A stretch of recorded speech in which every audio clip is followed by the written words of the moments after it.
we have already seen when we expand up to the fifth power of the binomial a plus b, we get connections to Pascal's triangle. Now we want to take those connections a step further. So without using the distributive law or FOIL, use the patterns that you see within these expansions to expand a plus b to the power 6. You should have gotten the following expansion. Let's pick apart some of the patterns seen here to see why this is the answer. You should have noticed that for every expansion, the power of the a starts in the first term with the same power of the expansion, and with each successive term, the power of the a drops by 1 all the way until the last term where the power of a will be 0. So for a plus b to the power 4, we have a to the 4th, then a cubed, then a squared, a to the power 1, and a to the 0. And so for a plus b to the power 6, it starts at a to the power 6, drops by 1 each time until we get to a to the power 0. And similarly, the power of b starts at 0 and increases by 1 until you get to the power of the expansion. And so in our expansion, we have b to the power 0, b to the power 1, b squared, b to the power 3, b to the power 4, b to the power 5, and b to the power 6. And of course, the coefficients come from the values in Pascal's triangle. Now let's take these facts to expand a plus b to the power 7. Try it yourself first before you click continue to see the solution. And so we start with the values of the 7th row of Pascal's triangle.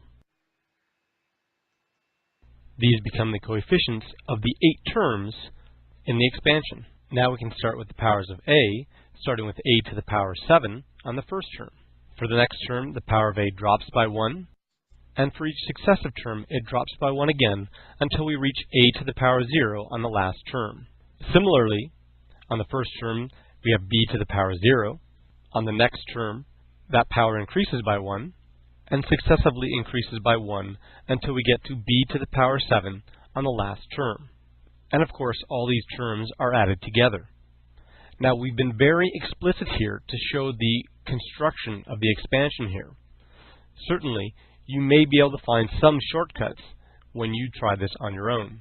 And finally, we can do a little bit of cleanup, since 1 times anything is just itself, and anything to the power 0 is equal to 1.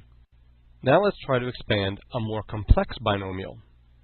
So in this case, what represents the value of a and what represents the value of b? Here, the a is replaced by the 3x, and the b is replaced by the 2y. And we would get the element numbers from the 6th row of Pascal's triangle because it's to the power 6. Take this information and carefully construct the expansion of 3x plus 2y to the power 6 before you click continue to see the solution. Just as before, we take the 6th row from Pascal's triangle to represent the coefficients. And then we build in the rest of each term, starting with the a part, which in this case is 3x. So instead of a to the power 6, and a to the power 5, and so on, it becomes 3x to the power 6, 3x to the power 5, 3x to the power 4, and so on, all the way down to the last term, which is 3x to the power 0. Similarly, instead of b to the power 0, and then b to the power 1, and so on, we have 2y to the power 0, 2y to the power 1, and the powers increasing all the way down to the last term, which is going to be 2y to the power 6.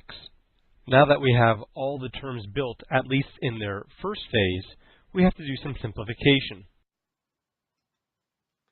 First of all, anything to the power 0 is just equal to 1, so we can get rid of those parts of each term.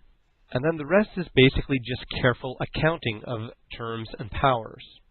In this next step, what we've done is brought the power into each bracket. So 3x to the power 6 becomes 3 to the power 6 times x to the power 6. And for example, 2y to the power 5 becomes 2 to the power 5 and y to the power 5, and so on. Now we can evaluate each one of those powers so that, for example, 3 to the power 5 becomes 243, and 2 to the power 6 becomes 64. And at the same time, we can bring all the numerical parts of each term to the front of each term. And finally, we can evaluate the numerical part of each term. So this may seem like a very complex process, but in fact, if you take it in very small steps, the expansion can become quite easy. And the process that we are using is called the binomial theorem.